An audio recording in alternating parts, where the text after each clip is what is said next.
বিসমিল্লাহির রহমানির রহিম।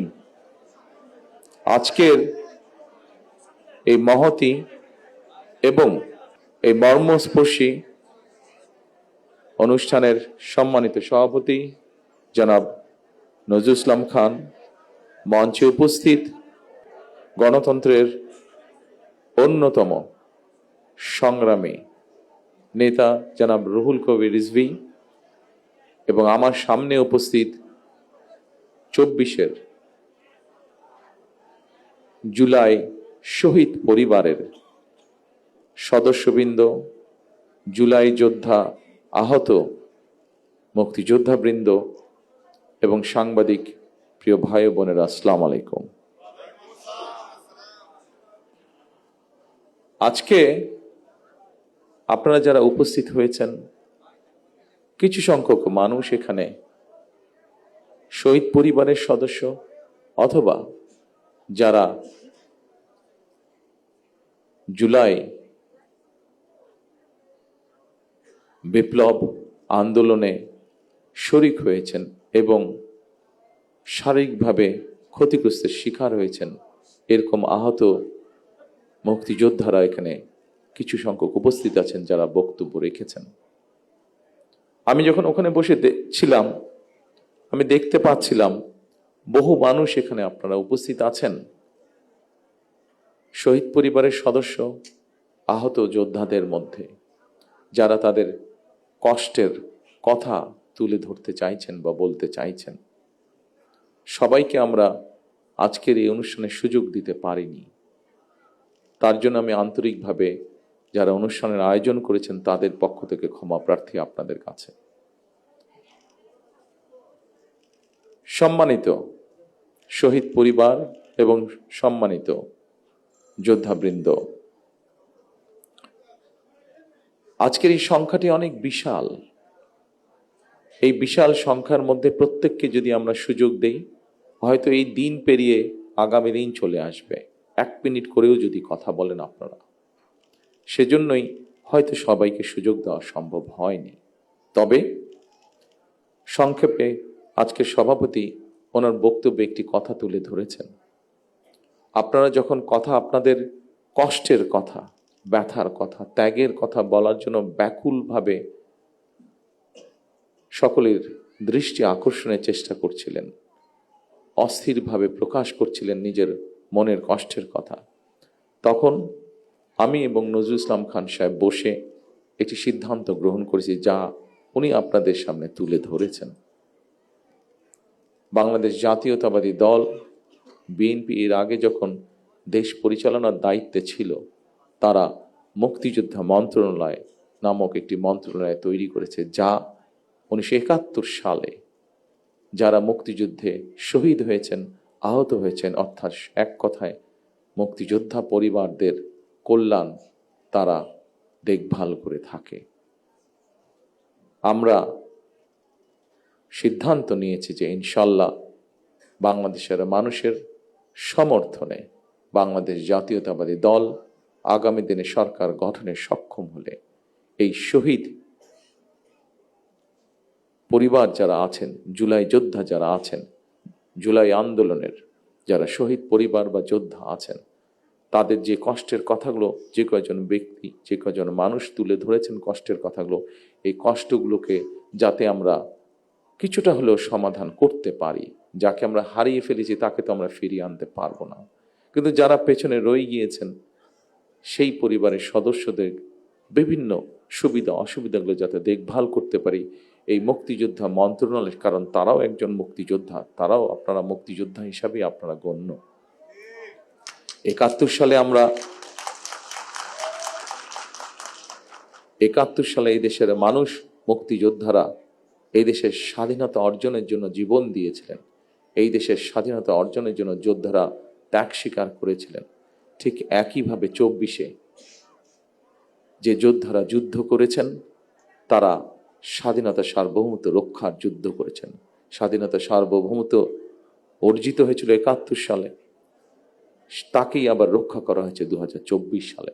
সেজন্যই মুক্তিযোদ্ধা মন্ত্রণালয়ের মধ্যে আমরা আরেকটি ডিপার্টমেন্ট তৈরি করব, যাদের দায়িত্ব হবে এই মানুষগুলোর দেখভাল করা। ইনশাআল্লাহ। সম্মানিত শহীদ পরিবারের সদস্যবৃন্দ, সম্মানিত জুলাই যোদ্ধারা, দীর্ঘ ১.৫ দশকেরও বেশি সময় ধরে চলা ফ্যাসিবাদ বিরোধী আন্দোলনে হাজার হাজার মানুষ গুম হয়েছে, খুন অপহরণের শিকার হয়েছে। এইরকম অনেকগুলো পরিবারের সাথে গতকাল আমার কথা হয়েছে, দেখা হয়েছে। অসংখ্য অগণিত পরিবার সব হারিয়ে ছিন্ন বিচ্ছিন্ন হয়ে গিয়েছে। শুধুমাত্র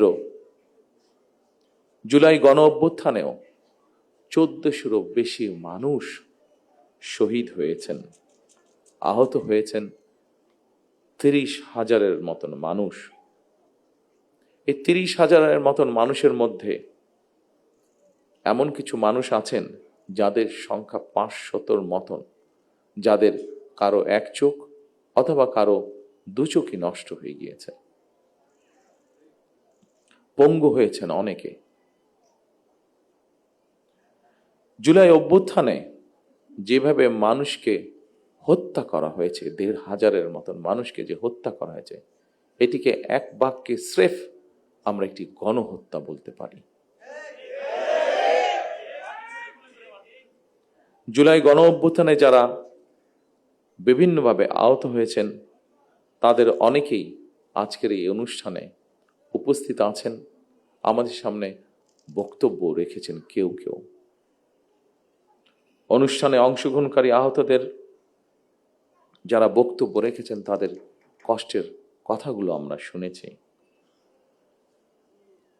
প্রিয় ভাইরা, আপনাদের কারণেই, আপনাদের সাহসী ভূমিকার কারণেই যারা শহীদ হয়েছেন, যারা আহত হয়েছেন, আপনাদের সাহসী ভূমিকার কারণেই ফ্যাসিবাদী চক্র শুধুমাত্র রাষ্ট্র ক্ষমতা নয়, বরং এই দেশ ছেড়ে পালিয়ে যেতে বাধ্য হয়েছে।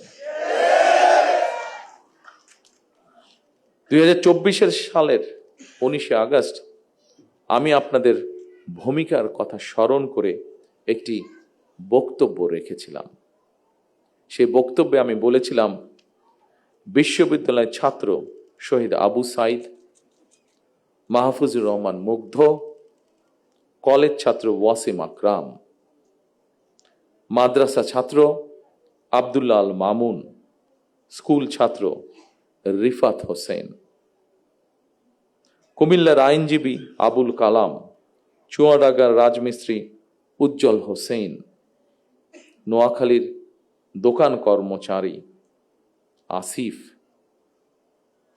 বরগুনার ওষুধ কোম্পানির সেলসম্যান আল আমিন, পাবনার গাড়ি চালক আরাফাত হোসেন, মিরপুরের গুলিবিদ্ধ ২২ বছর বয়সী মুত্তাকিম, দোকান কর্মচারী আতিকুল, অষ্টম শ্রেণীর শিক্ষার্থী তামিমের মতন অনেকের হাত কিংবা পা কেটে ফেলতে হয়েছে। গণহত্যা থেকে ৬ বছরের শিশু রিয়া গোপাও কিন্তু রেহাই পায়নি সেদিন। এক বক্তব্যে হয়তো আমরা সকলের নাম বলতে পারবো না। এত মানুষ শহীদ হয়েছেন, এত মানুষ আহত হয়েছেন। ফ্যাসিবাদ শাসন শোষণের বিরুদ্ধে ২০২৪ সালের গণ অভ্যুত্থানে দল, মত, ধর্ম, বর্ণ নির্বিশেষে দেশের স্বাধীনতা প্রিয়, গণতান্ত্রিকামী প্রত্যেকটি সেক্টরের প্রতিটি শ্রেণী পেশার মানুষ সেদিন রাজপথে নেমে এসেছে। সেদিনকার যত ছবি উঠেছে, ক্যামেরায় বন্দি যত ছবি উঠেছে, প্রত্যেকটি ছবি এই কথারই সাক্ষ্য দেয়। ২০২৪ সালের আন্দোলন কোনো ব্যক্তি, দল বা গোষ্ঠীর নয়।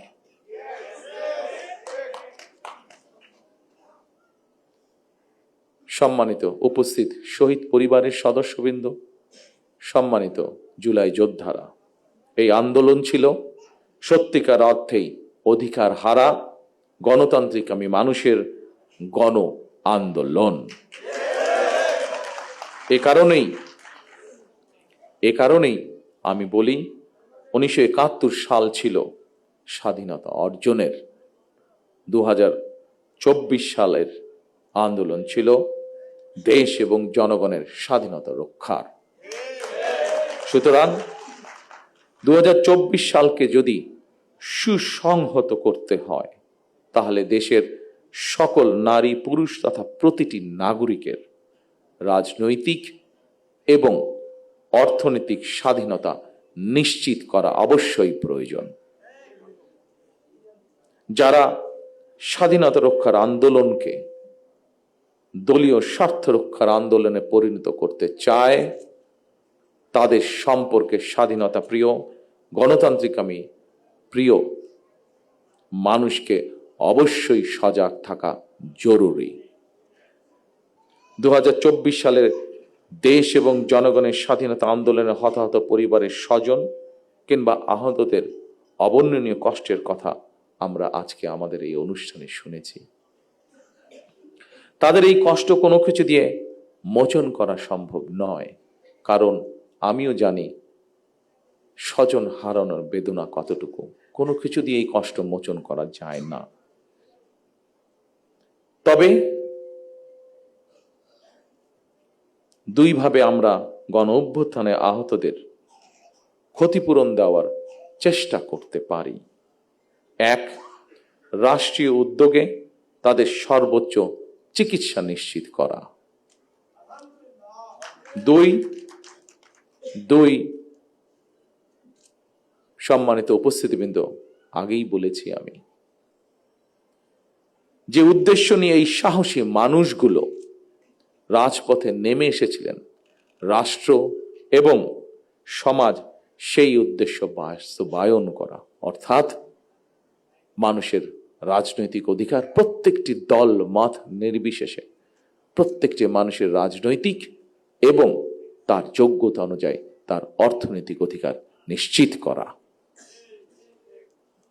দীর্ঘ 1.5 দশকের বেশি সময় ধরে ফ্যাসিবাদ বিরোধী ধারাবাহিক আন্দোলন এবং 2024 সালে ফ্যাসিবাদ বিরোধী আন্দোলনে বীর শহীদ এবং আহত এবং হতাহতদের প্রতি রাষ্ট্রের অবশ্যই দায়িত্ব রয়েছে।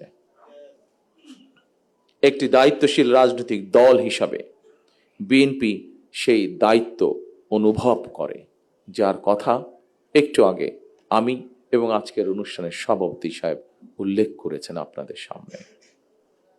জনগণের রায় বিএনপি রাষ্ট্র পরিচালনার দায়িত্বে পেলে অবশ্যই পর্যায়ক্রমিকভাবে আমরা আমাদের সেই দায়িত্ব, সেই অঙ্গীকার, সেই প্রতিশ্রুতি আপনাদের সামনে এবং দেশের মানুষের সামনে ইনশাআল্লাহ পূরণ করব।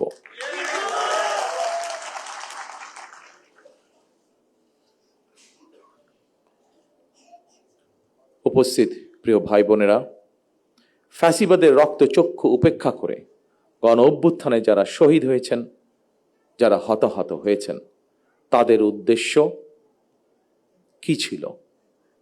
তাদের উদ্দেশ্য ছিল একটি স্বনির্ভর, একটি নিরাপদ, একটি গণতান্ত্রিক বাংলাদেশ গড়ে তোলা।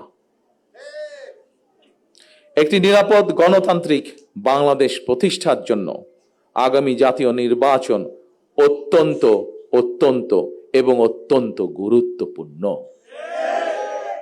আমরা যদি একটি নিরাপদ গণতান্ত্রিক বাংলাদেশ প্রতিষ্ঠা করতে ব্যর্থ হই, প্রিয় ভাই বোনেরা, আমরা যদি একটি নিরাপদ গণতান্ত্রিক বাংলাদেশ প্রতিষ্ঠা করতে ব্যর্থ হই আগামী দিনে, তাহলে এইভাবেই আমাদেরকে শোক সমাবেশ আর শোকগাথা চলতে থাকবে। সুতরাং আর শোকগাথা বা শোক সমাবেশ নয়, বরং আসুন গণতান্ত্রিক আমি মানুষ আগামীর বাংলাদেশে গণতন্ত্রের বিজয় গাথা রচনা করবে ইনশাআল্লাহ। সর্বশেষে মহান আল্লাহর দরবারে সকল শহীদদের আত্মার মাগফিরাত কামনা এবং আহতদের দ্রুত আরোগ্য কামনা করে আমার বক্তব্য শেষ করছি। আল্লাহ হাফেজ। বাংলাদেশ জিন্দাবাদ। বাংলাদেশ জাতীয়তাবাদী দল জিন্দাবাদ। আসসালামু আলাইকুম।